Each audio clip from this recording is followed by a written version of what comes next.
There is a reason those that we could classify as elites or members of secret societies or people kind of in those upper echelons of society have an advantage over the rest of us when it comes to creating reality. And that is because these success principles and these understandings, a lot of what I talk about in these videos, aren't just things that they know about. They are so deeply rooted inside of them that it's basically at the DNA level, passed down through generations and families or taught to the children or people as they grow up in these societies. Now, why this is important is because our DNA, going that deep inside of ourselves, is constantly sending out a vibration that is creating your reality. So of course, if you come from a lineage or a family that have been applying certain principles, have been thinking certain thoughts, have been feeling certain things through generations, of course you're going to have a head start when you come into this world, especially if you then put on top of that learning these principles from a young age from people in the know, like the parents of those families or elders or whoever else. There's a reason why people in these groups, in these societies, and what we could consider secret organizations, ones that we now kind of know about and still some that remain secret to this day,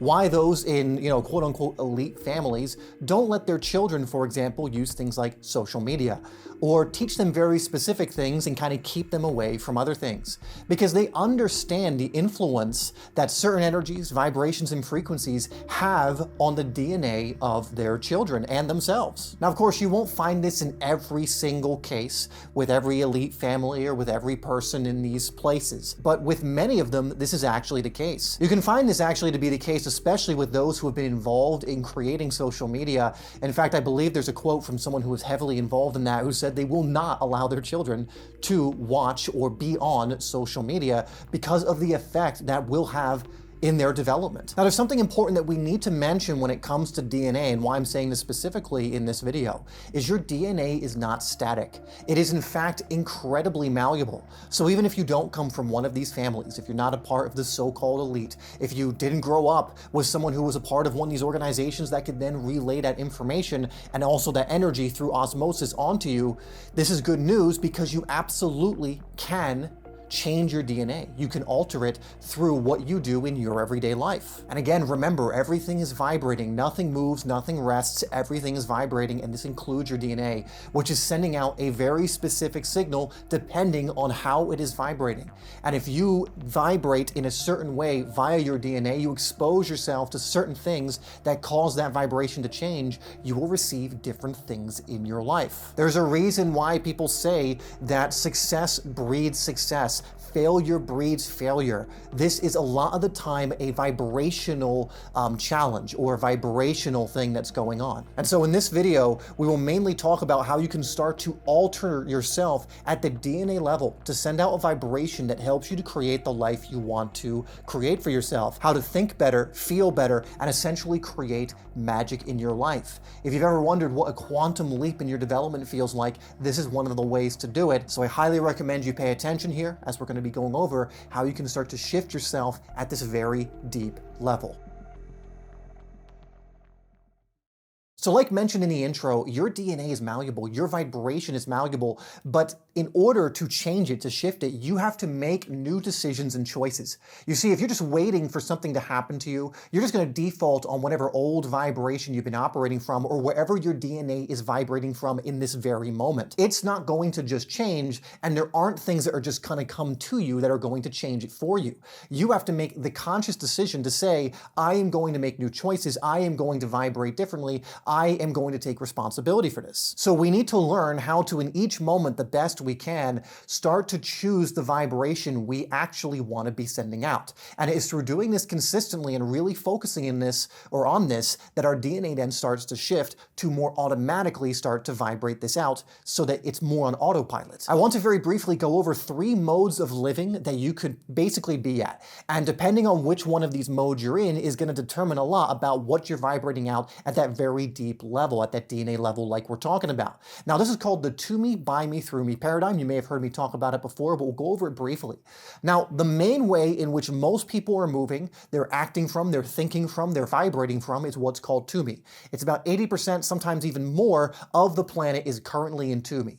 Now, to me is what we could consider victimhood mode. It's exactly what I was just talking about, where they're waiting for something to happen and then they'll do something, then they'll change when something outside of them changes changes first. They're basically waiting for a savior. They're waiting for someone to come do it for them, to essentially live their life for them and hopefully hand to them on a silver platter exactly what they want, but they're going to be waiting the rest of their lives. To me, you can think of as life happens to me. Things are just happening to me. I have no influence. I have no control. I can't do anything about it, and that's it. Right? And so my recommendation is to avoid this and to catch yourself when you're in To Me. It's a very disempowered state. If we were to look at the Hawking scale of consciousness, it's at the lower end of the consciousness scale, which is a lot of force, not a lot of energy, and there's not much there for you to create with. You're just waiting for things to happen. So when you do this and you're vibrating from this level and your DNA is now kind of structured around this level of energy, you're not going to be able to create much of what you want in your life. Although, again, you are creating still, but you're creating from this To Me place. Now, an upgrade from there is what's called By Me. Now, this is a huge jump in energy because from To Me to By Me means you start taking responsibility, but By Me very much ignores universal principles. This is kind of like the hustling and the grind kind of motivation space, right? So it's a huge upgrade from To Me. However, again, this one ignores universal principles and laws a lot of the time and says life happens by me. I am the only one. I have to make it happen. You know, if I don't do anything, there's nothing to help me. Life is suffering and I got to work hard to avoid the suffering or make it like less suffering, right? I have to just grind and hustle and just, sacrifice my health and all these different things to make it, right? This is the By Me mentality. Now, again, this is a massive upgrade from To Me because now you're doing things. You will gain some success through doing this, whatever you want to call that or however that looks. But again, it's going to lead to burnout. It's going to lead to many things you're not going to want in your life because you're fighting against life, basically, rather than working with it. Now, there is a way in which you can have not only that action-oriented mentality where you're taking responsibility, but also working with universal principles. It's kind of like now you're flowing with the wave rather than trying to swim against it, or you're flowing with the current of a river rather than trying to swim upstream.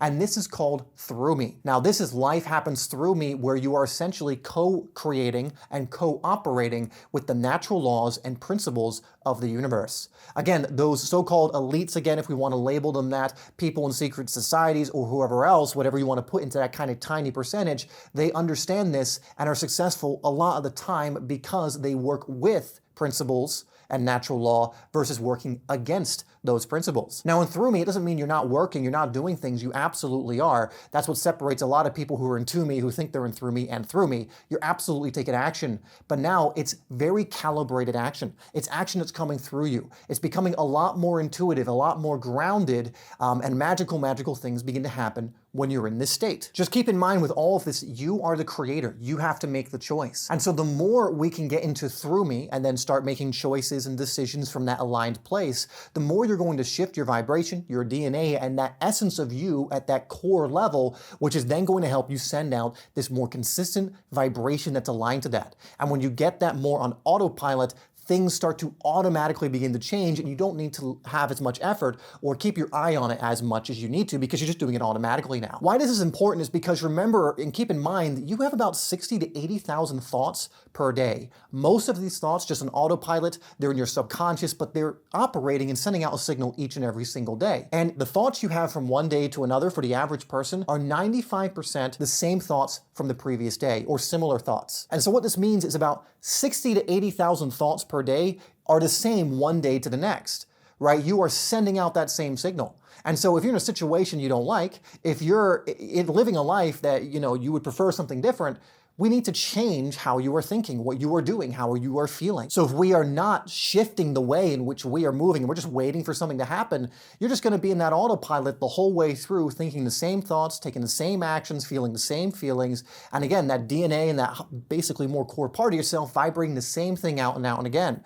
It's basically on the same radio station and you just keep getting the same songs unless you change the station. This is basically to say if you sit back and don't do anything and just expect something to happen for you, you're just going to have the same thing happen over and over again or worse. So the first thing we need to identify is what do you actually want for yourself? You need to know this. And deep down, if you dig deep enough and really think about this, you can find something that you're excited about. Again, a lot of people like to say, well, I don't really know. But it's not true. They think about it for about 5 seconds. They say that because they have all these blocks and things that they're not willing to think a little bit longer through and then just go, well, I don't know, because immediately they don't know it. Well, you immediately don't know it because you've never actually given it any thought. You've never actually gone searching, what do I actually want? Who do I actually want to be? What version of myself? What vibration would I like to be in? Would I like to be in a vibration of abundance and love and peace and joy? Or do I want to be in one of fear and apathy? Okay, well, I think I would rather be the other one. Okay, great first step, but we need to discover what it is you actually want. Who do you actually want to be? Because once you have an actual thing you can aim for, now we can start actually moving towards it. Whereas if you don't know your destination, let's say you have a sat nav or a GPS and you don't know the destination, well, you can't program the sat nav or the GPS. You can't put the location in and go anywhere. You're just going to stay where you're at. It's the same idea if you have a ship and you need to go somewhere, but you have no idea where to go, well, you can't, the captain and crew is going to be like, well, we can't go anywhere until where are we going, right? We're just going to be sailing randomly at the sea, probably get taken out by a storm, just waiting for something to happen, and maybe end up shipwrecked on some desolate island. So answer the question for yourself, what life do you actually want? What are your dreams? What frequency, what vibration do you want to be on? Start mapping out what that looks like, who you would look like when you are there. And why this is important is because we need to essentially choose the frequency that we want to be on. And think of it like radio stations. You know, if you're on a certain radio station, say 98.8, and on that radio station is the life you're currently living, and let's say just jazz represents that life, right? You're on the jazz station. Well, if you want all of these other things, you can't stay on that station because this is just jazz. If you want rock and roll, well, too bad. You can't just get rock and roll on this station. The songs on this station don't support that. It's not the right environment. But let's say 101.1 is rock and roll. We need to shift the station, the frequency, and then eventually those songs will start to come through. If you remain on the same station, you're just never going to get those things. There's no way of going about, other way of going about this. You can't remain on a station where these things don't exist and expect them to come in. We have to shift the station, which is your frequency, which is your energy, which is who you are being at that energetic vibrational level in order for these new things to come in. Things in your life don't begin to change just because, right? They start to change as you start to change. So you need to change the dial, your frequency, to this new station. Now understand it will be uncomfortable at first. Why is this? Because it's outside your comfort zone. It's outside of the place where your nervous system is comfortable, and in order to try and protect you, it's going to try and force you back or encourage you back. It can't really force you, but encourage you back to that previous station. It is in these moments we need to wake ourselves up and realize what is occurring. Remember that we are the captain of our ship and go, no, we're going to stay on course and stay on this pathway, not go back down to this one. Now, every now and then you might end up going back. That's fine. Just wake yourself up. Turn the dial again. You may have unconsciously just turned it back to what's comfortable, and your hand easily goes there because it's comfortable and you're used to it. But understand that that's coming and just embrace those uncomfortable moments. The more you do that, the easier it will become. And you will start becoming this person that is now vibrating at a certain level that brings these new things into your life that you're looking to get. Now, one thing that's really going to help you with being able to shift stations, because it's one thing to say, change the station, but what does that look like? Well, understand that these frequencies, these stations, a lot of times have to do with feeling. What emotion, energy and motion, what feeling are you in? So for example, some stations are the fear stations, the guilt stations, the shame stations, and they're all kind of close together. They're very similar. Then other stations are the love, the peace, the joy, the abundance, the feeling good stations. And one way in which you can help put yourself on that station is to do things that cause you to feel good. When you're feeling good, things in your life begin to flow. When you feel good, you boost yourself up onto those stations, which again are going to help you receive the songs that correspond with that station. Now, there's two ways in which you can feel good. The first way is you can just start connecting to that emotion, right? If I tell you, for example, I want you to think of a very happy memory. If I want you to think of someone that you love, maybe a pet, and just imagine playing with them or, doing something that you love. You probably noticed that your feelings started to change, right? And so more times throughout the day can you start accessing that feeling, which is the equivalent of you shifting the radio station to a higher frequency. Now, the next way to do it is to actually physically do something. Now, this is one where some people hit a snag or a sticking point because they go, well, shouldn't I shouldn't force my way to do it or whatever else. You're not forcing it. You are changing your station in the moment. So it might feel like force because you have that uncomfortable feeling because maybe you're in a lower place, a fear-based place, and you're like, oh, well, the congruent thing is to stay in fear. But ideally, that's not what you want to do. You probably don't want that to be how you are vibrating all the time. And so what you can do is create what's called a feel good now list, which is simply a list of things that you enjoy. And so when you find yourself in a lower place, you just go and do one of those activities that you already know light you up. Maybe it's to sing, maybe it's to dance. Again, maybe it's to play with a pet, maybe it's to go for a walk in nature. Maybe you like to meditate, maybe you like to do breath work. It doesn't matter. Just list every single thing down that you know helps you feel good. And the reason we want to do this is down to what's called the principle of correspondence. Now, the principle of correspondence basically says as above, so below, and as below, so above. And what it's pointing to is what you do on one plane of existence will influence the others, right? And so you have 3 planes of existence, essentially, just to keep it simple: a mental, a spiritual, and a physical. Physical, you understand, here you are, physically. So that one's obvious. There's the physical, all this stuff. Then there's the mental, your thoughts, your imaging, that kind of stuff, and the spiritual, which is your connection to something higher, source, God, whatever you want to call it, but it's also emotional, right? So energy and motion, emotional feeling. Now, you can alter yourself by starting on any of these planes of existence. Like I already said, if you think of a certain thing, you can feel a certain way, you'll notice your body shifts as well, so there's correspondence. When you do one thing to one, it starts influencing the others. But one of the easiest ways, because we're so used to the physical, is to do something physically that helps you to feel good. It might be, again, just moving your body because you've been sluggish and just sitting down and you're all, hunched over and your lymphatic system's all slowed down and not moving. So maybe you go do something like that. And it starts to influence those other two. Maybe it's you go work out, right? Why is it when you work out, you feel more energized, right? There's a corresponding effect that happens there. There's plenty of other things that you can do, but have that feel good now list. And even if you're not feeling like it, start doing something on the list when you're not feeling so great. One thing I love to do is sing and to maybe dance around because it feels like a primal thing. Again, like in our DNA, that helps us to feel good. There's a quote, and I forget who it's from, but one of kind of the famous success gurus, like a Zig Ziglar or someone like that. And it was basically, you don't sing because you're happy because you sing. And essentially what they're getting at, whoever's quote this is you don't just sing, again, when you're happy and you're already in that state. Start singing so that you can put yourself in a state of happiness. Again, don't wait for the mood to strike before you do the thing that feels good. Start doing the thing that feels good now, and you will shift that feeling to where you want to be and shift that frequency. Again, if you only do things when you feel like doing them, you're never going to change, because then you're just going to be on that station. You're almost going to never feel like doing those things that are going to help you to alter.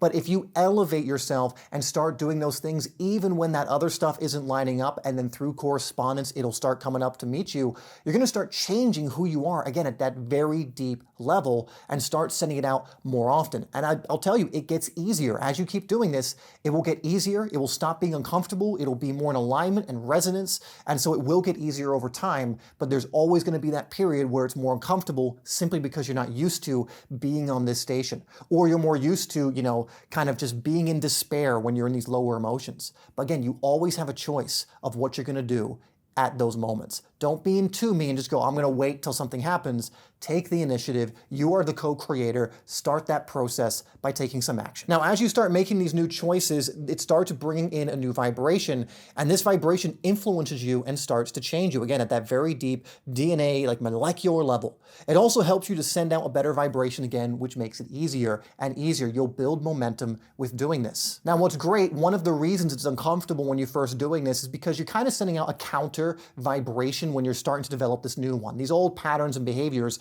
and they're kind of clashing. But the more you send out this new vibration, the weaker that counter vibration becomes, to the point where it has no energy. And then you're just sending out this new vibration time and time again. And so you'll notice in the beginning, you oscillate between these two stations you want to be on, and you're kind of going back and forth. That's perfectly fine. Just embrace that and understand that's a part of the journey. Just recover as best you can to go to that higher station, but understand eventually that counter vibration, which is just the old vibration, the old way in which your DNA was sending out that vibration and frequency, is just fighting back, because it's been the top dog here for a while. But eventually it will weaken because you stop giving it attention, because you are waking yourself up when it comes online, and you are creating this new energy in your life. Now, I want to give you almost what's like a cheat code, especially with this, to accelerate your progress. Because What we just went over is so powerful, and I recommend that you do it. Again, the more you do this, the easier it's going to get. The more you'll find that you're influencing yourself at that deep level and things just start to come into your life much more frequently. You're taking responsibility, you're co-creating these things. But something that's going to accelerate your growth is what's called shadow work or letting go. And in my experience, I have found nothing faster at getting you to this point, because a lot of times people are holding on to so much that even when they're adding all these things or doing all these things, these basically things in your shadow on like that blind side of your being is pulling you back down regardless of what you're doing. And if we were just to confront that energy and just look down and realize, oh, I have these anchors attached to my ankles that are kind of weighing me down. Like imagine you're suspended in water and you're trying to get to the surface where all the good things are, all the high energies, everything that you want in life, and you have these anchors pulling you down. Well, instead of trying to swim up, you want to look down at the anchors and go, maybe I should remove these. Maybe I should release these. This is what shadow work essentially does. It helps you to release the impediments, the things that are holding you back and weighing you down. And guess what happens when you remove an energetic anchor? Well, you start to naturally float up. Even by doing nothing else, if you just release that anchor, that thing holding you back, you will start to rise. When I work with clients, it's one of the areas we spend a lot of time on in not only understanding the principles, how they work, and how to utilize them from what we'll say that proactive, positive kind of moving towards place, but also from the releasing perspective of what you need to let go of. And when you're doing both of those in tandem, real magical things begin to happen because you're taking those steps down the path, and maybe they're weighted steps because you have the anchors, but then you're working on releasing those anchors as well. So you become more light, it becomes more freeing in your movement. You're able to travel down the path faster. When there's a brick wall or an impediment in your way, you're able to release it and know what to do rather than kind of punching your fists against it, trying to just push it or move it out of the way. You're able to release it instead. And all of these amazing benefits also come through when you release these things. All of these manifestations tend to happen when you release that energy. Because when you release an energetic anchor,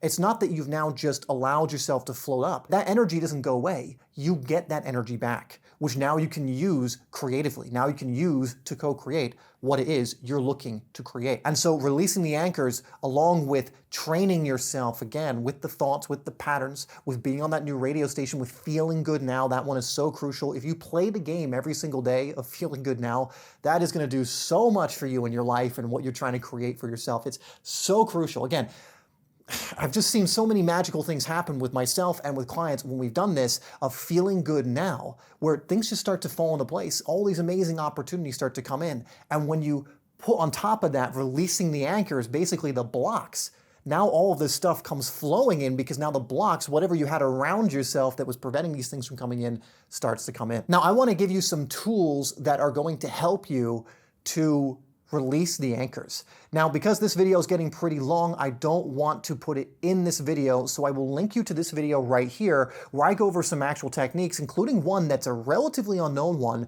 but one of the most powerful ones I've ever come across to release these anchors. If you want to skip the part where I go over letting go and some more of the benefits, just move to about the middle of the video or kind of find that spot for the techniques, but I highly recommend you go watch this next.